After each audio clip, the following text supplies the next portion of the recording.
Oh, alors j'ai un ami qui m'avait demandé de faire une vidéo aujourd'hui sur advenant que le Canadien serait intéressé à être une équipe qui vend des joueurs pour la date limite des transactions, quel genre de move que le Canadien pourrait être intéressant à faire. Bon, là en tant que tel, je veux pas nécessairement faire toutes les différentes spéculations de rumeurs qu'il y a.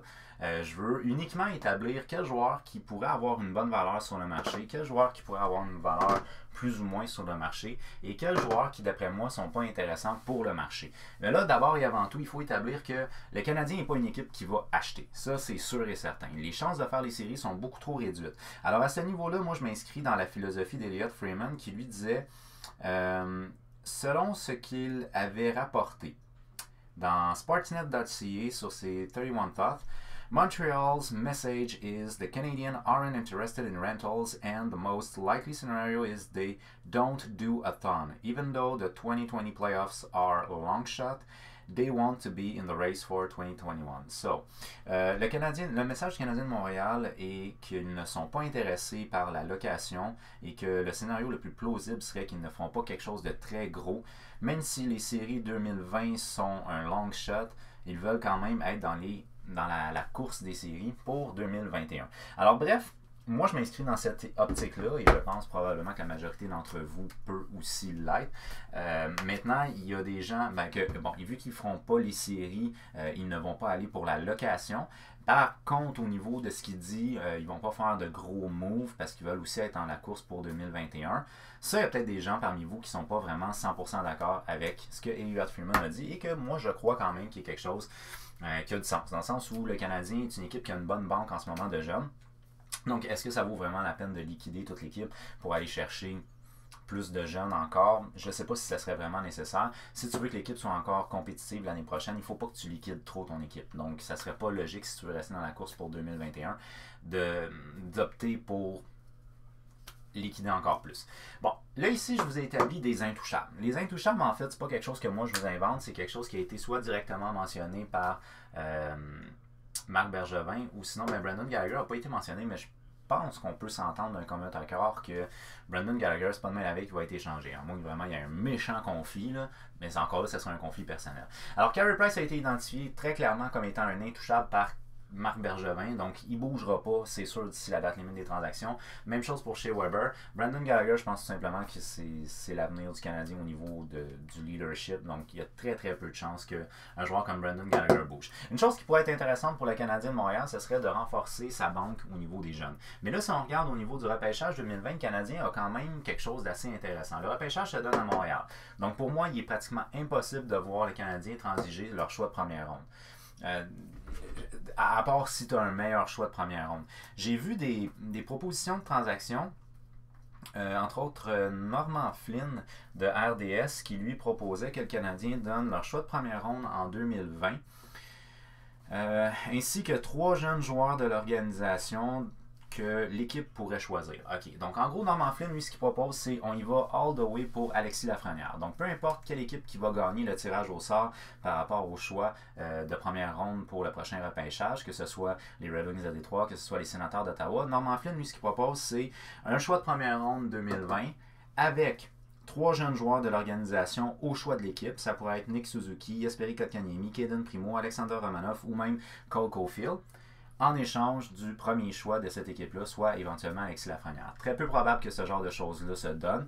J'ai lu un peu l'opinion de différents dépisteurs, puis ce qu'ils disaient, c'est que Alexis Lafrenière, c'est un joueur d'une génération, donc quand c'est le projet, ils vont pas te donner, même pour 3 jeunes, je pense pas qu'ils le feraient. À moins que l'équipe a déjà un joueur de concession de cette trempe-là, donc un joueur exceptionnel, mais sinon, je pense pas que ce soit le genre de choses qui se donnent. Bon, on avait une autre proposition de transaction qui va être avec...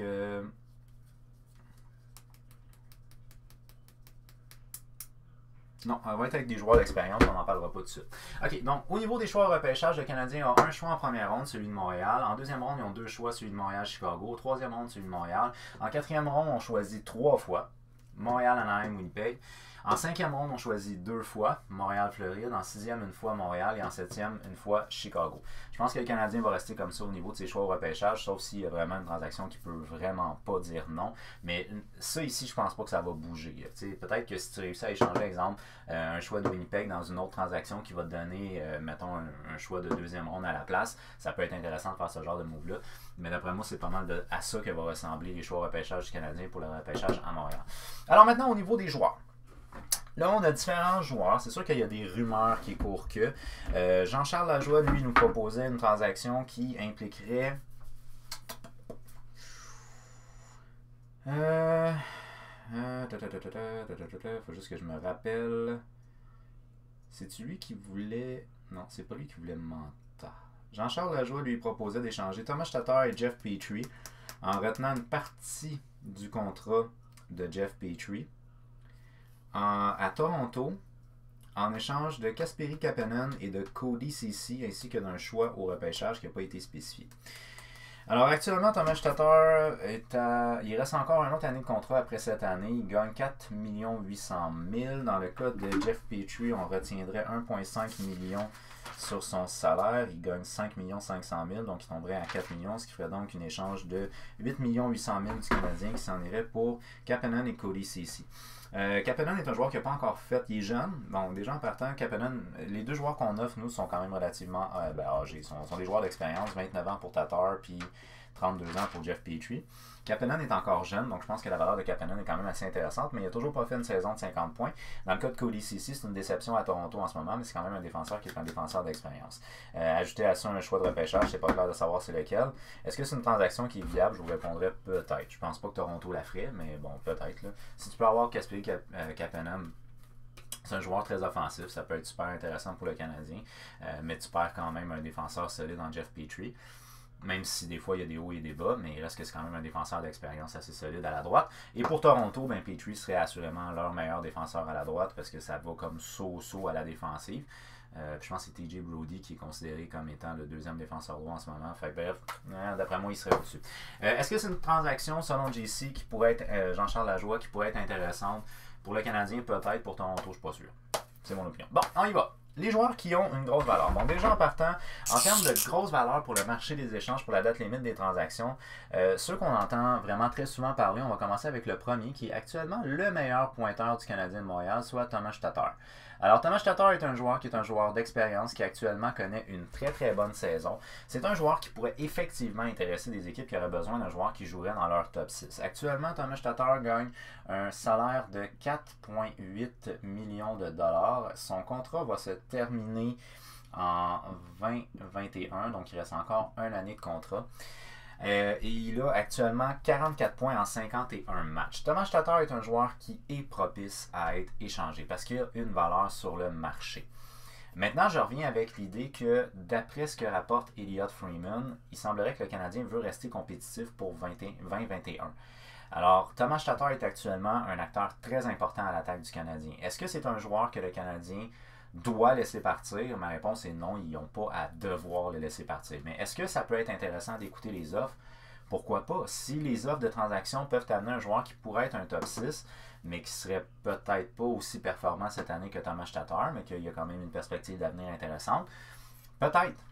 Thomas Tatar, d'après moi, est un joueur actuellement qui a une valeur plus. Et si tu réussis à aller chercher un joueur qui va être assez intéressant pour stimuler ton attaque, parce qu'en ce moment, Tatar joue quand même sur ton premier trio, j'ai pour mon dire, ben pourquoi pas. Tu as toujours l'option de solution temporaire en Ilya Kovalchuk qui pourrait le remplacer sur le premier trio. Par la suite, on va y aller avec un autre nom qui a été vraiment très fréquent, qui va être Ilya Kovalchuk. Alors, Ilya Kovalchuk, excusez-moi, donc j'ai toujours des petits problèmes avec son nom. Kovalchuk, la prononciation de son nom. On voit que je ne suis pas très confortable pour écrire comme ça. Kovalchuk gagne actuellement 700 000 $. C'est une vraie aubaine pour un joueur de sa trempe. Et son contrat se termine cette année, donc c'est un contrat d'un an, soit 19-20. Alors j'ai 36 ans, Ilya Kovalchuk en ce moment a des très bonnes performances avec le Canadien de Montréal. On parle de 8 points en 9 matchs. C'est un joueur qui est très connu au travers de la LNH, qui peut jouer en ce moment sur le top 6 du Canadien de Montréal. Peut-être que dans d'autres équipes, ce ne serait pas son cas sur le top 6. Les équipes qui ont vu qu'est-ce qu'il a fait à Los Angeles quand il était sur un 3e, 4e trio, on voit que Kovalchuk est plus ou moins intéressant. Fait que c'est ce qui fait que Si une équipe veut avoir Ilya Kovalchuk, moi je m'inscris pour dire que ce serait probablement une équipe qui aurait besoin, exemple, à cause d'un blessé. Une équipe qui va rentrer en séries éliminatoires, qui aimerait ça aller loin. Donc, on verrait en Ilya Kovalchuk un joueur qui, offensivement, peut apporter quelque chose et qui a du leadership, qui a beaucoup d'expérience. C'est un joueur qui peut être intéressant. Dans le cas du Canadien de Montréal, c'est là où, d'après moi, Ilya Kovalchuk va être un petit peu plus à risque, mais qui a quand même une très bonne valeur. C'est le fait qu'il a mentionné au travers de son agent que il veut continuer à jouer au hockey pour gagner une Coupe Stanley. C'est pas avec le Canadien ni cette année ni l'année prochaine que ça va arriver. Alors c'est ce qui me laisse croire que Ilya Kovalchuk est un gars qui peut être intéressant sur le marché et qui pourrait éventuellement être transigé avec une très très bonne valeur. Un joueur qui aurait une très bonne valeur, mais que probablement que plusieurs d'entre vous ne seront vraiment pas d'accord avec le fait de le laisser partir, et je vous comprends amplement, serait le joueur de centre peut-être le plus complet du Canadien de Montréal en ce moment, Philippe Danault. Alors, Philippe Danault est un joueur qui assurément pourrait intéresser un paquet d'organisations. Actuellement, Philippe Danault gagne un salaire de 3 83 333. Philippe Danault est signé jusqu'en 2021. Alors, Philippe Danault est un joueur que je ne sais pas si vraiment le Canadien a intérêt à le laisser partir. C'est un centre qui est un joueur de centre complet. Il joue bien offensivement, défensivement. Je pense que c'est un bon leader pour cette équipe-là. Alors, c'est ce qui m'amène à croire que tu vas bâtir alentour de Philippe Danault. Alors, j'ai 26 ans, ce gars-là, il n'est pas vieux non plus. Alors, je pense pas que le Canadien a intérêt à le transiger. Mais je pense une chose qui est certaine, puis surtout aussi, je pense que Claude Julien est en amour avec ce gars-là. Donc, une chose qui est certaine dans le cas de Philippe Danault, c'est que s'il était sur le marché des échanges, il y aurait des équipes qui seraient intéressées, il y aurait des appels, c'est sûr et certain, mais je pense très sérieusement que Marc Bergevin va juste raccrocher tout de suite du moment où quelqu'un va essayer de l'appeler. Mais c'est un joueur qui, sur le marché, aurait une très très haute valeur. Par la suite, en termes de quatrième joueur qui aurait une bonne valeur sur le marché des échanges, moi j'irais avec Joel Armia. Joel Armia qui est un gros bonhomme, un allié qui a 26 ans, donc il est quand même pas tellement vieux, il gagne 2 600 000 $ par année. Il est signé jusqu'en 2021. Alors, pour une équipe qui aurait besoin d'un joueur qui est costaud et qui est capable d'avoir une très très bonne possession de rondelle, Joel Armia est un joueur super intéressant sur le marché. Il ne gagne pas un salaire qui est exorbitant. Il peut rendre de très très fiers services. Dans le cas du Canadien, est-ce que c'est un joueur qu'on peut être tenté de laisser partir? Je vais vous répondre, pourquoi pas? Parce que c'est pas un joueur qui est actuellement top 6. Alors, c'est un joueur qui pourrait peut-être éventuellement partir. Pour l'instant, moi, je pense que le Canadien a quand même... Ils n'ont pas vraiment un très très gros intérêt à le laisser partir, mais s'il était sur le marché des joueurs autonomes, je pense qu'il serait convoité. Parce que c'est un gars qui peut amener des très bonnes choses, physiquement costaud, fait des points, il connaît une bonne saison en ce moment. Il a 22 points en 38 matchs, âgé seulement de 26 ans. C'est une bonne valeur sur le marché des échanges. On va clore le tout en termes de bonne valeur pour une raison surtout d'aubaine et de leadership. Puis je vais y aller cette fois-ci avec un gars que j'ai entendu souvent au niveau des rumeurs, soit Nate Thompson. Nate Thompson, c'est un joueur qui est un joueur d'expérience, qu'on peut absolument rien y enlever au niveau de son tempérament. C'est un gars qui est apprécié par les joueurs dans la chambre. C'est un gars qui a vraiment une très très bonne attitude, qui a beaucoup de leadership, qui a de l'expérience.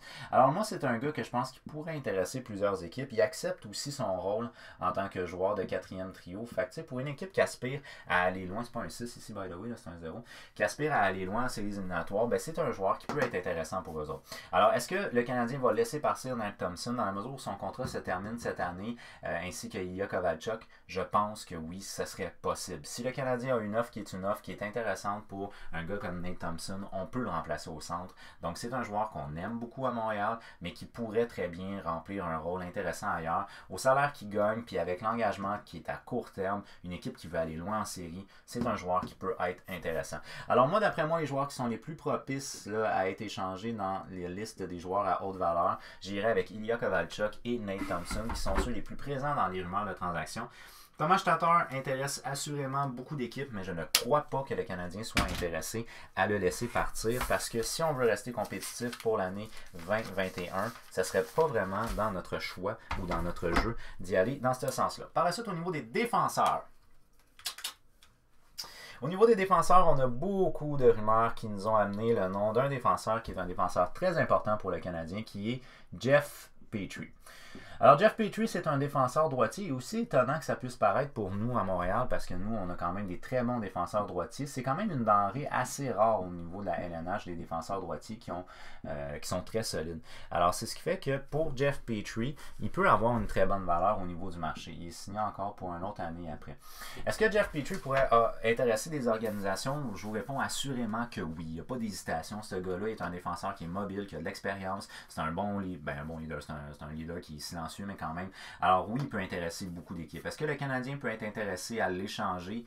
Ma réponse va être peut-être. Donc, en tant que tel, on aime beaucoup Jeff Petrie, mais est-ce que ça peut être intéressant? Si l'offre se prête, pourquoi pas? Tout dépendamment qu'est-ce qu'on va nous offrir en échange, mais éventuellement, on va donner plus de responsabilités à d'autres jeunes. On a des jeunes défenseurs qui peuvent percer l'alignement éventuellement. Donc là, en ce moment, dans nos jeunes défenseurs qui n'évoluent pas dans la Ligue nationale, on peut penser entre autres à Alexander Romanov, à Josh Brook, qui sont des gars qui sont intéressants dans notre équipe. Noah Yosin, malheureusement, qui est tout le temps blessé. Donc éventuellement, on pourrait avoir quelqu'un qui serait un remplaçant à Jeff Petrie. Ça serait une très bonne valeur sur le marché. Est-ce que le Canadien va faire une transaction pour le laisser partir? Ma réponse va être peut-être. Je pense quand même que les gars les plus propices, c'est Nate Thompson et Ilya Kovalchuk. Par la suite, on va clore le tout avec un dernier défenseur qui aurait une bonne valeur sur le marché. Cette fois-ci, c'est peut-être pas le défenseur qui est le plus spectaculaire, Ben Sherratt. Ben Sherratt, qui est un défenseur surtout défensif, que moi j'affectionne beaucoup. C'est un défenseur qui est très costaud, qui est très fort physiquement. C'est un défenseur qui joue bien défensivement, qui apporte pas nécessairement beaucoup au niveau offensif, mais il a un salaire qui est plus que respectable pour le rôle qu'il joue. Donc en ce moment, il joue sur une première paire de défense à 3 500 000. C'est un défenseur qui pourrait intéresser certaines équipes. Les défenseurs gauche sont une denrée un peu moins recherchée que les défenseurs droits, donc je pense qu'il y aurait moins de propositions pour Ben Sherratt qu'il y en aurait pour Jeff Petrie. Alors là, c'est à voir, mais c'est un gars qui pourrait peut-être intéresser d'autres organisations. OK. Par la suite, on va y aller avec les joueurs qui ont une valeur plus ou moins au niveau du marché. C'est toujours selon moi, là, on s'entend. Je ne vous dis pas que c'est une science absolue ce que je suis en train de vous dire. Là. OK. Bon. Au niveau du marché des transactions, j'ai de la misère avec ces crayons-là. Des fois, ça n'a pas de sens pour les ouvrir et les fermer. Au niveau du marché des transactions, bon, des joueurs qui ont plus ou moins de valeur, ben on va commencer avec un nom qui est revenu quand même assez souvent et ça va être Max Domi. Max Domi est un joueur qui pourrait éventuellement être transigé par le Canadien de Montréal parce que cette année, il ne connaît pas nécessairement une bonne année. Puis honnêtement, il y a des bulles au cerveau des fois qui sont des bulles pas très intéressantes à voir parce qu'il met l'équipe dans le trou. Ce gars-là est signé cette année, par contre c'est un RFA, c'est-à-dire qu'il ne peut pas partir, il ne sera pas un agent libre sans restriction, il va être agent libre avec restriction à la fin de l'année. Est-ce que le Canadien peut être intéressé à remplacer Max Domi? Why not? Là, sa place a été prise au niveau du centre, il est rendu un gars qui est à l'aile. C'est un joueur qui est effectivement propice à partir. Est-ce que le Canadien a déjà abandonné sur Max Domi? Ma réponse va être j'en ai aucune espèce d'idée, mais moi je pense très sérieusement que Max Domi fait partie des joueurs qui pourraient être transigés par le Canadien puis que ça n'aurait pas nécessairement une grosse répercussion sur la saison 2021. Alors c'est un joueur qui est plausible à voir partir. Max Domi, Ilya Kovalchuk, Nate Thompson jusqu'à date pour moi c'est les joueurs qui sont les plus propices à voir partir. Par la suite, on va y aller avec un joueur. Peut-être que ça va vous surprendre que je mette son nom à lui, mais Artturi Lehkonen. Artturi Lehkonen n'a vraiment pas une saison exceptionnelle cette année. En même temps, bon, c'est pas désastreux non plus, mais c'est pas un joueur qui est un joueur d'exception, il faut le mentionner. C'est un joueur surtout qui est connu pour ses qualités défensives. Donc, c'est pas un joueur qui va faire un méga show. 2 400 000. 2 400 000. Puis il est signé jusqu'en 2021.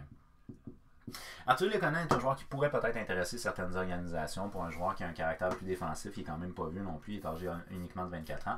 Donc c'est un joueur qui pourrait intéresser, que le Canadien pourrait éventuellement remplacer. Je pense que ce serait un remplacement qui serait pas nécessairement hyper difficile à faire comparativement à Thomas Tatar, qui serait quand même un gros remplacement à faire, Philippe Danault qui serait un immense remplacement à faire. Dans le cas d'Artturi Lehkonen, je pense que c'est un gars qui pourrait. Mais pour une raison qui m'est inconnue, on a l'air au niveau de l'organisation de vraiment aimer Artturi Lehkonen. Donc je pense que c'est peu probable qu'il parte, mais moi je considère que c'est un joueur qui pourrait partir et que ça ne blesserait pas l'équipe à n'en plus finir. Fait que Artturi Lehkonen serait peut-être moins recherché qu'un Max Domi qui a eu des flashs beaucoup plus spectaculaires et qui a eu une très bonne saison l'année passée.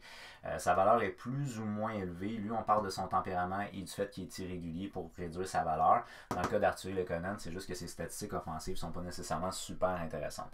En termes de troisième joueur qui pourrait éventuellement être intéressant sur le marché pour d'autres équipes, ce serait Nick Cousin. Nick Cousin, c'est pas tant parce qu'il y a des très très bonnes performances, mais c'est un joueur qui a déjà été performant au niveau junior offensivement. Alors, on peut voir en lui certaines qualités offensives. À 1 million de dollars, c'est vraiment pas un joueur qui coûte très très cher, puis son contrat se finit cette année. Alors, une équipe qui aurait besoin de profondeur avec un joueur qui nargue un peu, qui est capable de jouer un petit peu physique, puis qui peut quand même avoir certains flashs offensivement, ça pourrait être intéressant. Nick Cousins ne coûterait pas trop cher. Alors, c'est une transaction encore là qui ferait pas mal aux Canadiens. Je pense que ce serait des joueurs qui seraient assez facilement remplaçables. Je pense pas que ça soit hyper dramatique. Puis dans le cas de Nick Cousins, ben, si on peut aller chercher un choix même tardif, pourquoi pas? Si le Canadien veut avoir plus de choix au repêchage, ça serait quelque chose qui serait plausible. Le quatrième, c'est un joueur qui, Jonathan Drouin, a probablement une valeur mitigée sur le marché parce qu'il y a déjà eu des problèmes de tempérament, parce que cette année, oui, ça allait bien, mais il n'en reste pas moins qu'il n'a pas joué plus qu'il faut à cause de sa blessure. À 5 500 000, c'est un guess qui est quand même un guess assez important à prendre. 22-23, donc il est encore signé pour 2 ans.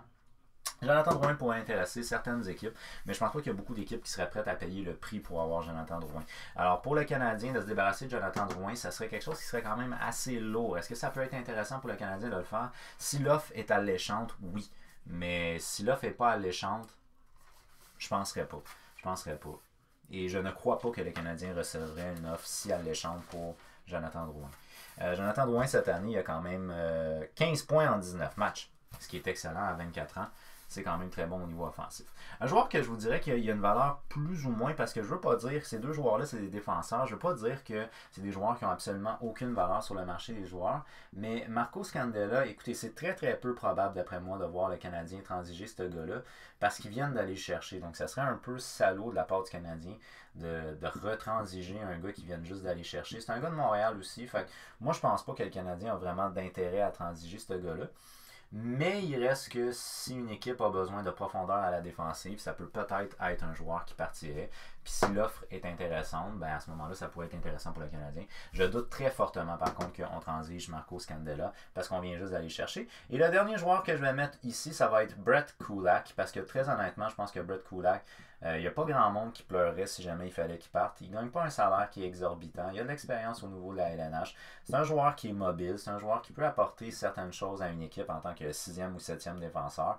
Il est encore signé pour l'année prochaine. Est-ce qu'il y a une équipe qui va témoigner de l'intérêt pour Brett Kulak? J'en doute très fortement. Mais je pense que le Canadien pourrait se priver fort probablement de ses services sans trop de problèmes. Puis on s'en sortirait vraiment très bien à ce niveau-là. Par la suite, on a des joueurs qui, selon moi, n'ont pas nécessairement énormément de valeur. Fait que dans les joueurs qui n'ont pas nécessairement énormément de valeur, vous allez comprendre assez vite pourquoi est-ce que je mentionne ça. Mais c'est des joueurs qui, d'après moi, ont pratiquement pas de chance de partir de Montréal, soit parce qu'ils n'ont pas de valeur, ou soit parce qu'ils sont trop importants pour les Canadiens. Alors je mets valeur 0 ou je mettrais, mettons, possibilité 0 d'échange. Dans ce lot-là, je vais mettre Dale Weiss, qui d'après moi n'a plus vraiment de valeur au niveau de la LNH. Il est rendu âgé de 31 ans, à 2 350 000. Il a 4 points en 10 matchs. C'est pas un joueur qui va intéresser beaucoup d'organisations. Si le Canadien peut s'en départir, go for it qu'il le fasse, mais je pense pas que ça va arriver. Jordan Will, je pense que c'est un petit peu la même chose. Je pense pas qu'il y ait vraiment de valeur sur le marché. À 1 400 000, âgé de 27 ans, signé jusqu'en 2021. C'est un joueur qui peut rendre certains services, mais encore là, je pense pas qu'il intéresse beaucoup d'équipes, donc très peu de chances qu'il parte. En termes de joueurs, Paul Byron. Paul Byron, c'est un joueur encore là que, à cause de sa blessure cette année, il n'y a pas grand chance que ce gars-là intéresse des équipes. Alors je pense que le Canadien va rester avec Paul Byron, à savoir ce qu'il va finir par revenir au jeu. J'y souhaite très fortement, mais je doute franchement que ça arrive. Matthew Pekka, qui n'a pas fait grand-chose cette année. Je pense pas qu'il y ait vraiment de valeur sur le marché lui non plus. Est-ce que le Canadien pourrait s'en priver? Assurément oui, mais je pense pas que qui que ce soit va montrer de l'intérêt pour ce gars-là. Charles Hudon qui est excellent actuellement dans la Ligue américaine. Alors c'est quelque chose qui m'a amené à hésiter entre le mettre ici et ici. Je m'accroche au fait qu'il a déjà été au balotage et qu'on ne l'a pas réclamé. Mais il pourrait être un joueur qui aurait une valeur plus ou moins, mais ce serait un joueur pour la Ligue américaine probablement. À moins qu'une équipe aurait besoin d'un joueur de genre 3e trio. Peut-être, mais je doute qu'il y ait beaucoup d'équipes qui vont appeler pour Charles Hudon. Bon, par la suite, on a tous les jeunes. Le Kotkaniemi, Poehling, Suzuki. C'est des joueurs, Jake Evans, c'est des joueurs qui ne partiront pas parce que c'est des joueurs trop jeunes. Le Canadien veut garder sa formation. On veut entourer les jeunes avec du leadership. Donc, il n'y a pas grand-chance de voir ces jeunes-là partir. Par la suite, à Défensive, ben on a Karl Asner. Karl Asner, moi je pense pas que c'est un joueur qui va intéresser aucune équipe. Là. Il a déjà passé par le balotage lui aussi au salaire qu'il gagne, soit 4 625 000, signé jusqu'en 21-22. C'est pas un joueur qui va intéresser grande équipe. Christian Folin, je ne pense pas non plus qu'il intéresse aucune équipe actuellement dans la Ligue américaine. Âgé de 28 ans, c'est un joueur que le Canadien pourrait très bien se passer, mais je pense pas que ça va se faire en termes de transactions parce que d'après moi, il va intéresser aucune équipe. On a également à la défensive les jeunes Cal Fleury et Victor Mété que d'après moi, il y a très peu de chances. Le Canadien voit à long terme et c'est le genre de joueur qu'on veut bâtir avec. Donc je pense pas qu'on voit des gars comme Victor Mété puis Cal Fleury partir. On a également des jeunes qui jouent actuellement dans la Ligue américaine, soit Otto Leskinen, Noah Wilson qui est toujours blessé, Josh Brook, qui sont des joueurs que je ne pense pas qu'ils vont être transigés parce qu'on les considère comme étant jeunes. Xavier Ouellet est un joueur que je ne pense pas qu'il va intéresser des équipes, mais en même temps, le Canadien pourrait très bien se passer de ses services, ça ne serait pas un immense problème. Gustav Olofsson, ben, je ne sais pas exactement son rendement, mais je pense pas que ce soit un rendement qui est exceptionnel. En termes de gardien de but, ben là, écoutez, tous mes gardiens de but vont être là, c'est-à-dire que je vais mettre ici Lindgren. Je pense pas que Lindgren pourrait intéresser aucune équipe. Est-ce que le Canadien pourrait s'en passer? Assurément, mais je pense pas que ça intéresse qui que ce soit. Keith Kincaid, je pense pas que qui que ce soit va essayer de faire une offre de transaction pour ce gars-là. Est-ce qu'on pourrait s'en passer? Assurément. Et par la suite, ben, on a les deux jeunes, soit Kaden Primo qui joue actuellement dans la Ligue américaine. Aucune chance que le Canadien transige parce que c'est un gardien de but d'avenir pour l'organisation. Et Michael McNevin qui joue actuellement dans la East Coast League. Alors bref, moi c'est ce que je vois comme étant les joueurs qui pourraient avoir une valeur sur le marché, les joueurs qui sont possiblement remplaçables pour le Canadien, mais qui tout dépendamment à quel coût. Philippe Danault, il faudrait vraiment que tu aies une très très grosse transaction, une très grosse offre pour aller chercher ce joueur-là. Joël Armia, il faudrait que tu aies une bonne offre aussi. Jeff Petrie, Ben Sherrod, il faudrait que tu aies une très bonne offre pour aller chercher ce genre de joueur-là. Alors, c'est des joueurs qui peuvent avoir une belle valeur. Est-ce que le Canadien serait ouvert? Ben, d'après moi, il est ouvert à la discussion pour n'importe quel joueur. Ceux qui sont les plus propices à partir, d'après moi, ce serait Ilya Kovalchuk, Nate Thompson, que leur contrat se finit, leur âge est avancé, puis ils veulent peut-être avoir une chance ailleurs dans une équipe de pouvoir aller loin en série. Je pense que ça peut être intéressant. Dans les valeurs plus ou moins, je pense que Max Domi est probablement celui qui est le plus propice à partir en termes de valeur qui aurait du sens parce qu'il y a déjà eu des bonnes saisons au niveau statistique. Nick Cousin est un joueur qui n'a pas vraiment d'attachement avec Montréal, donc il y a des chances aussi, là j'avais pas mis d'astérix, mais d'après moi il y a des chances aussi. Lekonen, j'en doute franchement, Drouin, j'en doute franchement. Brett Kulak, je pense pas que qui que ce soit va s'intéresser à lui, mais si maintenant il y a une équipe qui s'intéresse à lui, il y a des très bonnes chances qu'il parte. Je pense pas que ce soit un joueur qui va rester avec Montréal à très long terme. Alors, c'était mon opinion concernant les différents mouvements que le Canadien pourrait être intéressé à faire. Je pense que si le Canadien réussit à garder leur base de leadership, tout le reste de l'équipe peut être transigeable.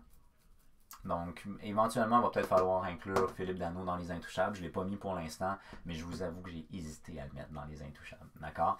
Donc, je pense que pour ce qui est de tous les autres joueurs, ben, c'est des joueurs qui pourraient être transigeables. Si le Canadien peut avoir encore plus de choix au repêchage pour cette année ou les années prochaines, d'après moi, Marc Bergevin peut trouver ça intéressant comme genre de move, puis on ne va pas nécessairement liquider toute notre équipe. Donc, c'était mon opinion par rapport à la date limite des transactions qui s'en vient concernant le Canadien. Quelle est votre opinion à vous? Quels sont les joueurs d'après vous qui sont les plus propices à partir? Quels sont les joueurs qui auraient une meilleure valeur, une valeur plus ou moins, pas du tout de valeur sur le marché? Faites-le moi savoir au travers des commentaires, ça va me faire plaisir de pouvoir échanger un peu avec vous. Si vous avez aimé la vidéo, on y fait un petit j'aime. Sinon, on la partage. Question de jaser de hockey avec plus de monde, ça serait vraiment super. Je vous invite à rejoindre ma page sur Instagram, HockeyFan514, pour qu'on puisse jaser un petit peu à l'extérieur de YouTube. Alors sur ce, je vous dis un gros merci d'avoir regardé ma vidéo. Je vous dis à la prochaine fois. Bye bye.